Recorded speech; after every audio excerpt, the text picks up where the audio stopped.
চাঁদপাড়ার মুক্তার ডাকে ডেকেছিলাম লেপ বানানোর জন্য। তোষক ভেঙে বানানো হবে। দেখুন তোষকটার সাথে কীভাবে যুদ্ধ করছে মুক্তারটা, সম্পূর্ণ গায়ের চোখ লাগিয়ে দিয়েছে, ছিঁড়ে বেড়ে নিচ্ছে। এবার দেখুন কি সুন্দরভাবে সে তুলোগুলো ফ্রেশ করছে মেশিনে। তুলোগুলো তলা পাকিয়েছিল, সেগুলোকে মেশিনের দ্বারা ঠিক করলো। তলা পেঁচে তুলোগুলো ঠিক হয়ে গেছে মেশিনের দ্বারা, মোলায়েম হয়ে গেছে, আরও রেশমি হয়ে গেছে তুলোগুলো। মুক্তারটা খুব ভালো লেপ তোষক কিংবা বালিশ সুন্দরভাবে বানানো, খুবই সুন্দর কারিগর, ইউপির কারিগর।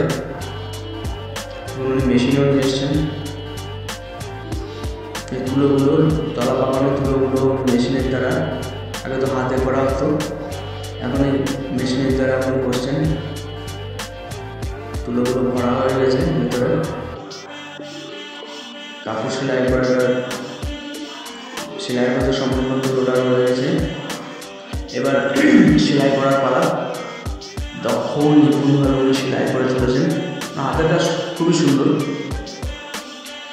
সুন্দরভাবে চলেছে। মারছে এখানে সেলাই করছেন উনি। খুবই সস্তায় উনি বাড়ি এসে তৈরি করে দেন লেপ তোষক, গদি কিংবা বালিশ।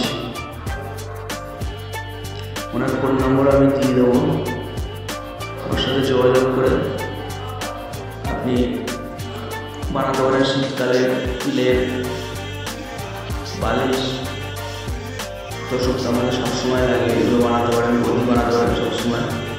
মুক্তারটার কারিগরি বিদ্যা খুবই সুন্দর। তুলো কম দামে বিক্রি করেন।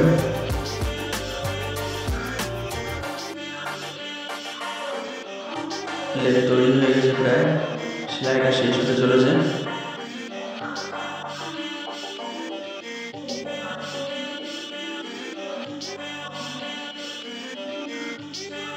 অনেকটা সময় লেগে গেল। সুন্দরভাবে করতে হলে কোনো জিনিস সময় তো লাগবেই, তার উপর উনি বজায় রেখেছেন।